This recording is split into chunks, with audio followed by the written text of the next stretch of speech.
Okay, here's another one. Violet, Victoria, and the truth about friendship. Violet, Victoria, and Emily Rose were best of friends, and everyone knows. They played every day from morning till night, then talked across the yard till Mom turned off the light. Violet loved dress up, make believe, and pretend. Emily preferred baseball, but went along with her friend.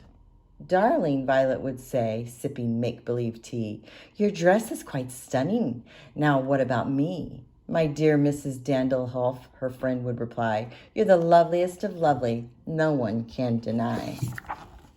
The two were inseparable, two peas in a pod. The thought of more friends seemed incredibly odd. Why, who needs another when I've got you near? They'd say to each other, then shout out their cheer. Forever friends will always be, best of best friends, just you and me. Then they'd skip, hop, and jump and give a handshake, a secret, silly something like a goofy patty cake. Then they'd grin, smile, and chuckle as they walked down the street, repeating the cheer to the top of their feet, to the tap of their feet. Can we be your friends? Other children would say. We're afraid not, they'd answer. Then they'd run off to play.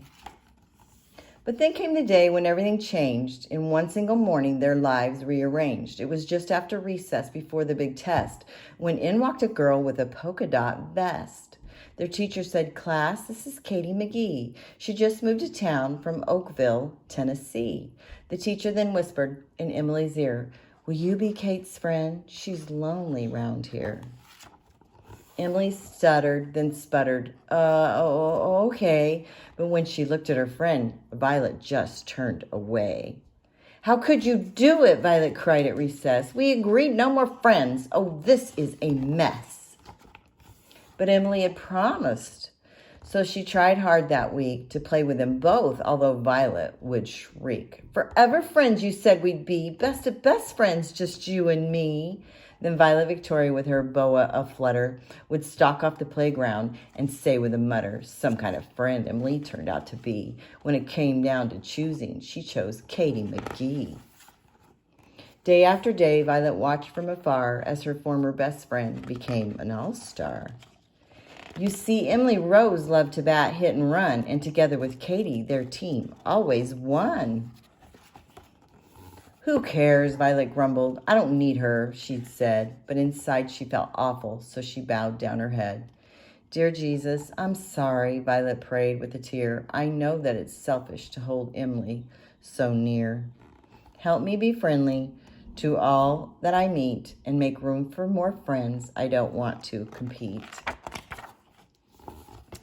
So Violet stopped pouting and made up her mind. She wouldn't be jealous. Instead, she'd be kind. She began eating lunch with Emily and Kate and found that the new girl was an awesome playmate. I love playing dress up. I hear you do too. Katie grinned, then she asked, want to play after school? Why, that would be great, Violet said, feeling small. Could you do something first? Would you teach me baseball? That's how Violet and Emily and Katie McGee became best of friends, as best friends should be. Though they played every day from morning till night, though they talked across their yards till Mom turned off the light, these friends learned a lesson we should not ignore. God's kind of friendship always makes room for more. Can we be your friends? Other children would ask. Of course, the girls said. Then they made it their task to bring kids together, those far and those near, till no one was left out when they shouted their cheer. Forever friends, everyone, you and me. Best of best friends, 'cause we're God's family. Love each other like brothers and sisters. Romans 12:10. The end. I love you guys. I'm glad you're my friend.